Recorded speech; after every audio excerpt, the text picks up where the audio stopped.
Ibrahim. He's a speaker's peg boy whose integrity is deeply questionable. He's the only Ugandan who has superseded the record of traveling. I was a member of parliament, and travels do not come that easily.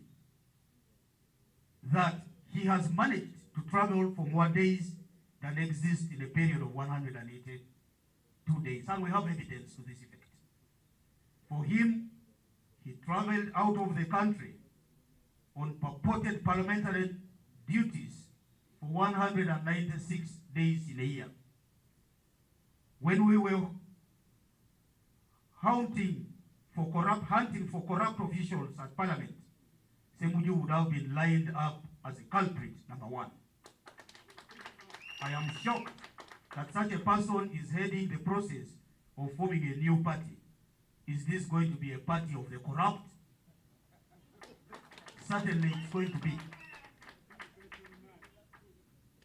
Of course, you heard him recently, refusing to sign on a petition. And the reason he gave was really very strange. That because the person who was being petitioned against is his friend,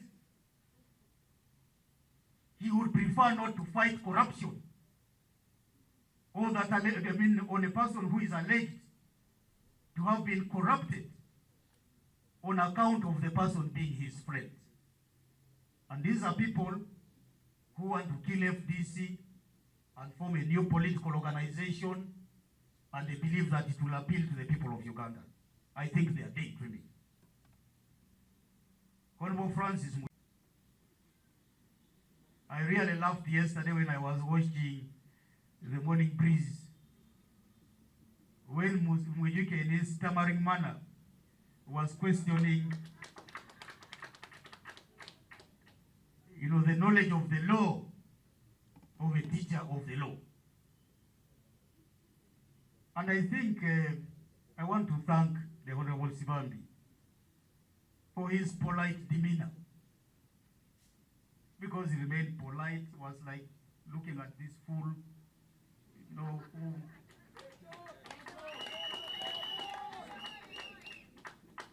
a teacher of law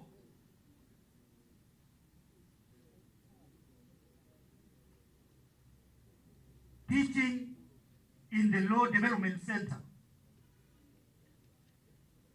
in the oldest university in this country. And you go on television to question his credentials, saying all sorts of things about him, and yet there are skeletons in his closet that can be proved. This one's name should actually, we, the Baganda, would call him Somba Bioma. Because whom has he not flinched of money in this country? Including those he is hobnobbing with at the party level. I can report he misappropriated a lot of money, but we forgave him. I have received complaints from 56 MPs on account of that kind of theft. This very member, we have privileged information of his active involvement in the Patriotic League of Uganda activities, led by Muhoozi in the Ankole sub-region. In fact, the 2 times he has succeeded to go to parliament, he has either collaborated directly with the NRM or has come, as was recently the case in the election of 2021, come under the protection of the SFC in order to win the election. And Dr. Besigye thinks, in fact, I would like to even inform the public that Dr. Besigye knows all about this, about the involvement of Ssemujju with the PLU, about his association with Muhoozi, the first son, about his association with the NRM. But he's prepared to turn the other way because Mujuke sings his praises. Our sister, Honorable Salam, of State House. We have also seen her on several occasions escorting Mr. Museveni on foreign trips. We don't understand under what capacity. The same person was bankrolled by the State House with billions of shillings, ostensibly to defeat the then Speaker of Parliament in the Kamuli District woman election race.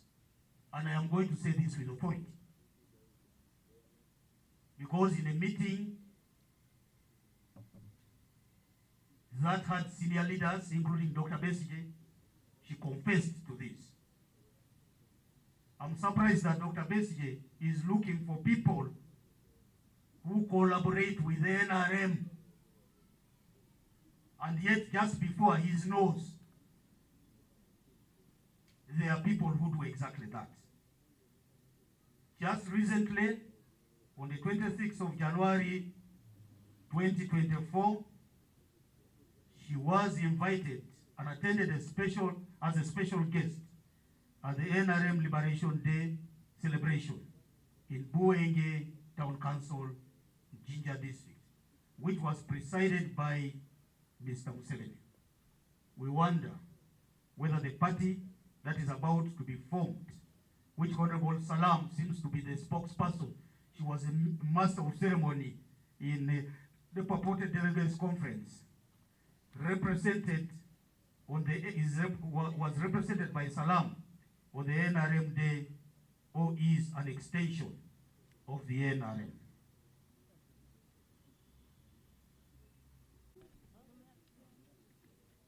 There is a popular saying or adage among us, Baganda, akasanke kakulema. A person who has failed to run a city wants to run a national grassroots party. Really? Now this one. Who has he ever managed? What has he ever managed in life? Apart from political nomadism, where he's been killing political formations, the DP, Subi, FOC, DJ, wherever he has left those political formations, he has left political turmoil. He attempted to bring political confusion to FDC, and we stepped on his neck on that. I am happy that he found us alert, and we managed to block his political schemes.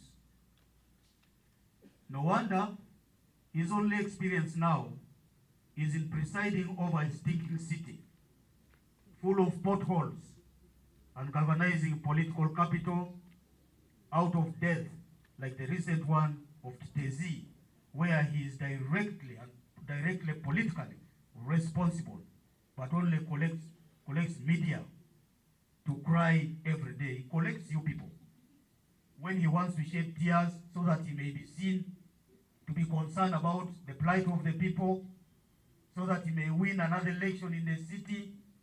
I hope the people of Kampala this time are alert.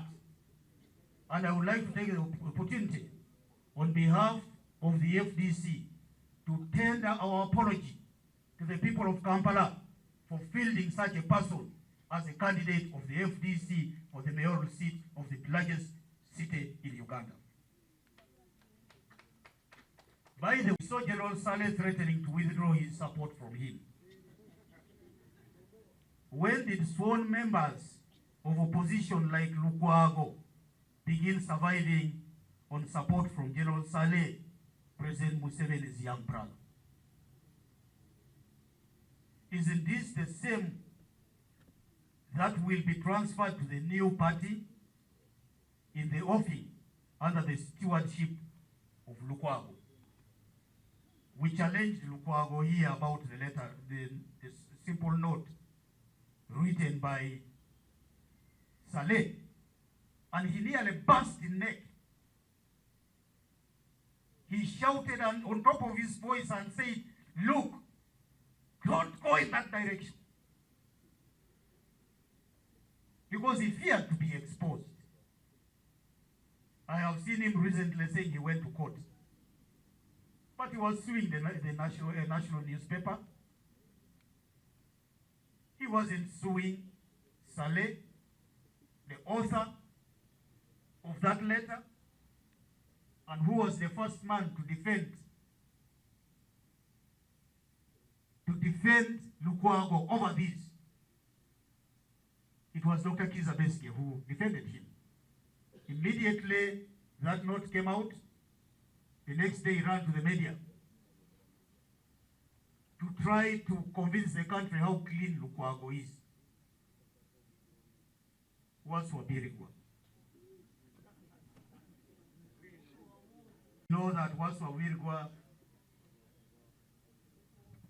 is known very well, famous for climbing over walls. Without any threat, because he wanted to embarrass the party, he climbed over a wall in Najanangumi. We watched him. I was here. Everybody was up in arms against the party. But before long, he was climbing over another wall in Katonga. We don't know which wall he will climb next. He admitted before Dr. Besigye that he had been in meetings with Museveni cutting deals. And yet, he continues to get praises from our friends in Katonga. You heard them calling him unbogable, unshakable. A man who has openly come out and said, he speaks to Museveni. He's on record. A man who wanted to stop an election here and therefore abused the sanctity of the office of chairman. We made a big, big political blunder in Lukwago and Birigwa. Actually, we realized our mistake too late. Because under our constitution, a person to become chairman of a party should have a character beyond reproach. A person to become chairman of the party should have served for a certain period of time prior to contesting to become chairman. Birigwa came, he was brought by Ssemujju. He had crossed from NRM the day before, and we made a big mistake to elect him as chairman. In fact, it was a constitutional blunder for which the whole FDC should take responsibility. If we were fully awake at the time, we would not be having these problems in the party